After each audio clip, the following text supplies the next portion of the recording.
Yo, what's going on, people? It is your boy Asher, aka Kanjo, and I'm back again with another video. First things first, I want to say appreciate the love. Thank you for watching. Go back and watch my past videos. I've done quiz videos and other reaction videos too. Today we are reacting to 10 most successful tag team wrestlers ever by Cultaholic Wrestling. The top wrestlers that come to mind when I think of successful tag team wrestlers, I'll say Kofi Kingston, Cesaro, and I'll throw Billy Gunn in there too. Kane, Booker T. They've won many tag team championships with many other wrestlers. So yeah, this should be an interesting video. Make sure you like, comment, subscribe, turn on post notifications, and yeah, let's get into it.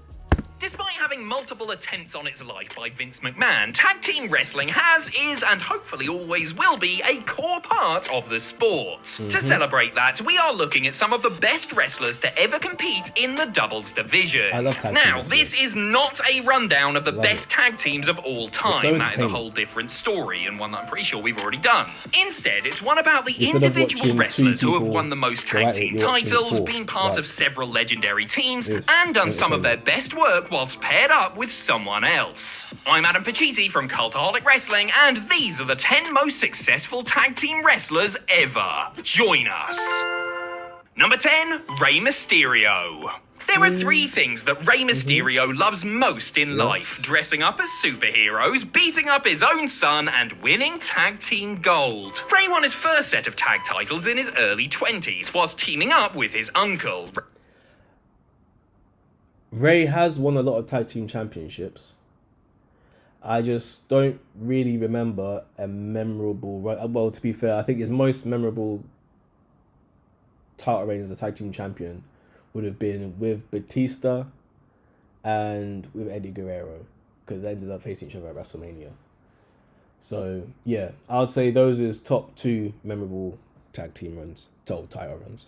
Rey Mysterio, Classic Edition. When he wasn't dominating the Cruiserweight title scene in WCW, he was winning Young three Rey. sets of tag belts. Young One with Rey. Conan, one with Juventud Guerrera, and one with Billy Kidman. Fun fact, he and Kidman were also the second ever WCW Cruiserweight Tag Team Champions. They were also the final ever WCW Cruiserweight Tag Team Champions. Who remembers Unmasked Ray?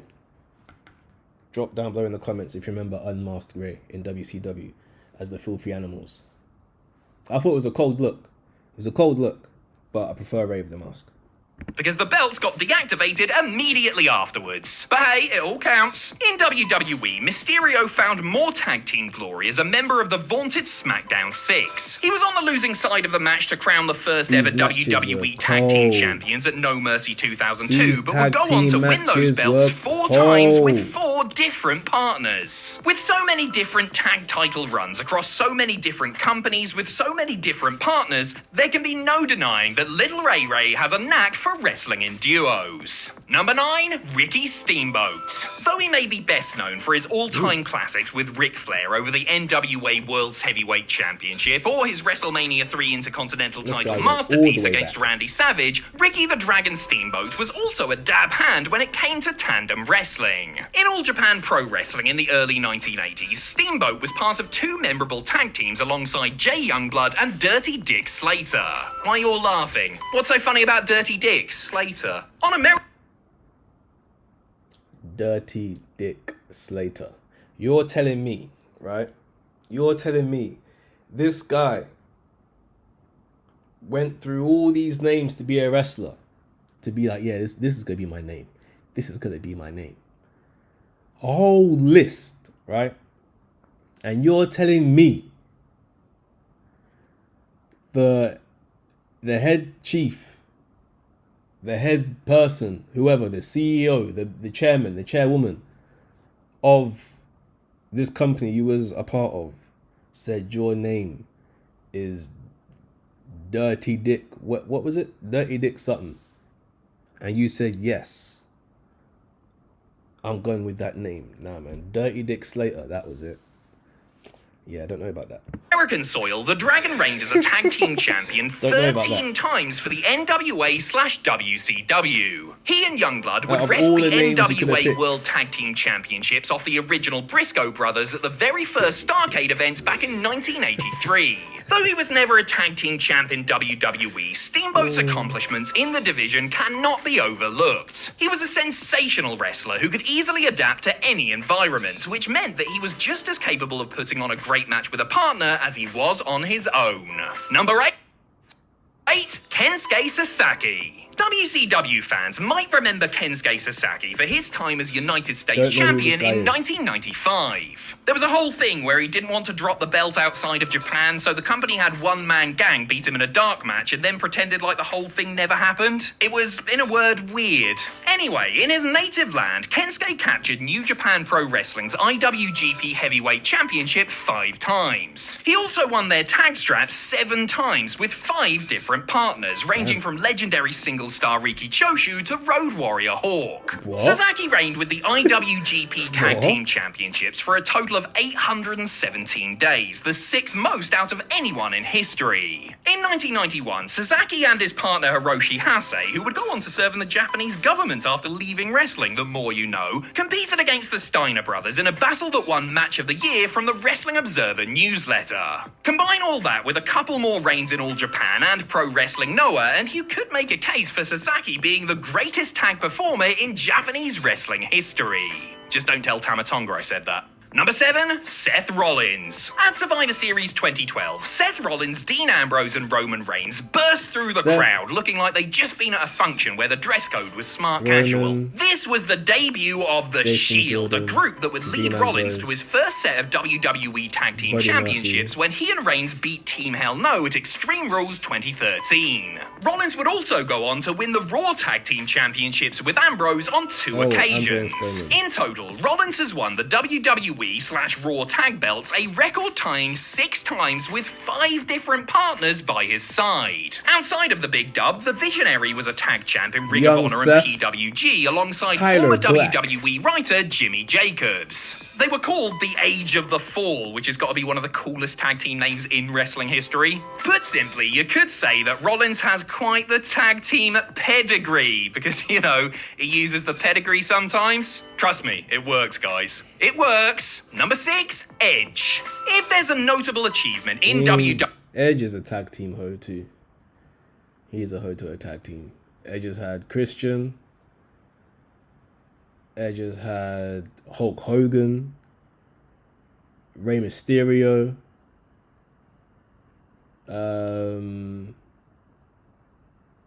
There's someone else. I'm missing someone else. If you know who it is, drop it down below. But I think I'm missing someone else. Let's see if he finds out. WWE, there is a good chance that Edge's name will crop up alongside it. He won the World Heavyweight Championship more than anyone else. He was the first person to win Money in the Bank. He won the Royal Rumble, the King of the Ring, and he was voted wrestling's most handsome Canadian in 1999. My condolences to Lance Storm. He is also a record-setting World Randy Tag Orton. Team Champion, having held those belts Chris on a staggering Jericho. 12 different occasions. 7 of those reigns came with his brother/not brother Christian, who was also a strong contender for this list. Elsewhere, the Rated R superstar won gold with the likes of Randy Orton, Chris Jericho, and childhood hero, the human hot dog himself, Hulk Hogan. He only managed a measly 2 reigns with the WWE Tag Team Championships, but was involved in that epic No Mercy match with Rey Mysterio that we mentioned earlier. From revolutionizing WWE Tag Team Wrestling with the TLC matches to being part of the SmackDown 6 to his many other memorable units over the years, Edge's prowess as a tag team wrestler is something that we can all see clearly. Alright, I'll stop with the wordplay now. You people have no taste. Number 5, Arn Anderson. If you look up the word manly in the dictionary, I only know Arn Anderson had one tag team partner, and that was it Tully Blanchard? Tully Blanchard? I don't know who else he was tag team partners with. That was not way before my time, but that was, before my time. you will see a picture of a shirtless Arn Anderson grappling with an alligator whilst Spinebuster's cold, though. His Spinebuster is cold. simultaneously building a shed. By the way, he's 12 years old in this picture. The Enforcer's menacing presence made him the perfect candidate for the role of Heavy in the Four Horsemen, as he and his various stablemates would do anything to keep the world title around Ric Flair's waist. In terms of straight-up duos, Anderson has had many accomplished partners over the years. As well as his kayfabe brother Ole, Arn won tag gold in the NWA with Paul Roma, Bobby Eaton, Larry Zbyszko, and of course, Tully Blanchard. As the Brainbusters, Arn and Tully moved over to WWE and won their sole pair of tag. This tag team is like FTR. This is a modern FTR, a modern day version of the Brainbusters. That's who they are. If you don't know who FTR are, go look at some of their matches. Their matches in NXT as the Revival against American Alpha. Very good matches. On their main roster, I'm not too sure. The most memorable thing I remember of, actually two things I remember of FTR is their rivalry with the Usos, which was, yeah. And then when they teamed up with Randy Orton, and there was like a little mini faction for a little bit, they were, yeah. If that prolonged, they would have been cold. But yeah, FTR are literally a modern day version of the Brainbusters. Belts by ending the record-setting reign of Demolition in 1989. They would have almost certainly won more titles had Tully not been popped for some naughty powder later that same year. Though he never quite made it as a main event singles guy, Anderson could always be relied upon to work well as part of a larger group. Number 4, Billy Gunn. Usually, a wrestler is lucky if they end up being part of one memorable tag team. As for Billy Gunn, well, he's been in 3 of them. Daddy Ass first debuted in WWE as one half of the Smoking Guns alongside his pretend brother Bart. The cowboy-themed double act were pretty successful in their time together, winning 3 sets of World Tag Team Championships before splitting up in 1996. Then came the team you probably best know Gunn from, the New Age Outlaws. Alongside Road Dogg, the Badass held tag gold 5 times during the Attitude Era, with the team being one of the most over acts on a ridiculously stacked roster. The Outlaws even came back to win a 6th set of belts in 2014, although maybe we shouldn't dwell on that bit of business for too long. And then, of course, there was Billy and Chuck, Gunn's we're together but not really team with Chuck Palumbo that produced 2 tag title runs and more controversy than you could shake a Vickers-shaped mask at. For reasons good and bad, did somebody just say 3 minutes? Billy Gunn has always stood out as a tag team wrestler and has plenty of gold to prove it. Oh look, make that 4. Number 3, Mick Foley. Not only did Mrs. Foley's baby boy win tag team gold in WWE under 3 different personas, but he also won the tag straps of all 3 major wrestling companies during the Monday Night Wars. His one and only set of WCW tag team titles were won at Slamboree 1994, when he and Kevin Sullivan defeated the Nasty Boys. In ECW, he won 2 sets. I wasn't the biggest Mick Foley fan, but I always appreciated his matches and like what he did in the matches.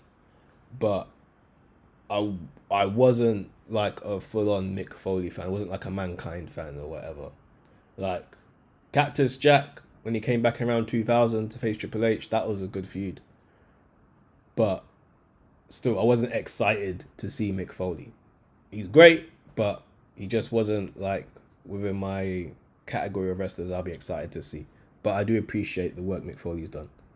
Sets of tag belts alongside everybody's favourite jobber, no not Jack, Mikey Whipwreck. Then came his time in the World Wrestling Federation, where Foley came down with a serious case of tag title fever. He won his first set of World Tag Team Championships under his Dude Love alter ego alongside none other than Stone Cold Steve Austin. Then at WrestleMania 14, a reborn Cactus Jack teamed with Chainsaw Charlie, aka Terry Funk with some tights over his head, to defeat the New Age Outlaws in a championship dumpster match. That was the stipulation, by the way, not my review on the action. By the time all was said and done, Foley was an 8-time World Tag Champ. Right. That brings his career total up to 11 different reigns with 7 different partners. It should have been 8. Number 2? Yeah, Kane. On the July 13th, 1990... Hey, Kane, you got about... You had a few tag team partners. Yeah, Kane was another tag team slag. 8th episode of Raw, the Big Red Machine began his tag team title reign when he and Mankind defeated the new Tag team whore. Age Outlaws. They then lost the belts to Steve Austin and The Undertaker before winning them back to make a two-time champ in the space of about a month. Whilst Kane's reigns were never especially long, he sure did have a lot of them. 12 to be precise. These included 12. his memorable run with X-Pac after 12. those two became friends, 3 championship victories with his brother, The Undertaker, and who could forget his time in Team Hell No with Daniel Bryan. Easily my favourite hug-themed team of all time. In total, 7 different men have been tag champs with Kane, which is the most of anyone in WWE history and a testament to the big man's versatility. Damn. He worked just as well in big monster teams like his one with the Big Show as he did in odd couples like his pairing with the Hurricane. Put simply, if you are a wrestler, big or small, and you're in need of a championship winning partner, then it's gotta be Kane! No. I would have liked to seen a Kane and Rey Mysterio tag team. That would have been cold. That would have been cold. Kane and Rey Mysterio as a tag team. Are you crazy? No. Number 1, Kofi Kingston. Kofi Kingston, of course, deserves to go down in history as a great tag wrestler for his work in the New Day alone. Alongside Big E and Xavier Woods, Kofi has been one of the most consistently popular tag acts for the last decade, scooping up belts like they were going out of style. Yep. With either E or Woods as his partner, Kingston has won either the Raw or SmackDown tag belts 10 times. This includes their second reign as a unit, which broke Demolition's record for longevity back in 2016. Oh yeah, and he and Woods also won the NXT Tag Team Championships in 2022, just because. However, this list is all about wrestlers who have been in multiple successful tag teams, and luckily, Kingston has that covered too. Our man has also been a champion with Evan Bourne, R-Truth, and CM Punk, making him one of the few people to work with Punk who he hasn't turned on yet. In total, Kingston has been a tag team champion in WWE for 1,395 days. He has broken all sorts of records in that time and has always been entertaining. Nice job, Kofi. Have a pancake to celebrate. Damn. For many years, Damn. Kofi. I knew Kofi was in there. But yeah, he's definitely been... I can't argue the fact that he's been the most successful tag team wrestler. Of all time, maybe. Of all time. But yeah, great video. I enjoyed it. Thoroughly enjoyed it. Hope you guys did too. As always, make sure you like, make sure you comment, make sure you subscribe. Turn on those post notification button so you know whenever I post, bang, you see it there. Until next time, love is love. Peace. Wash your tings. And we out. Yeet.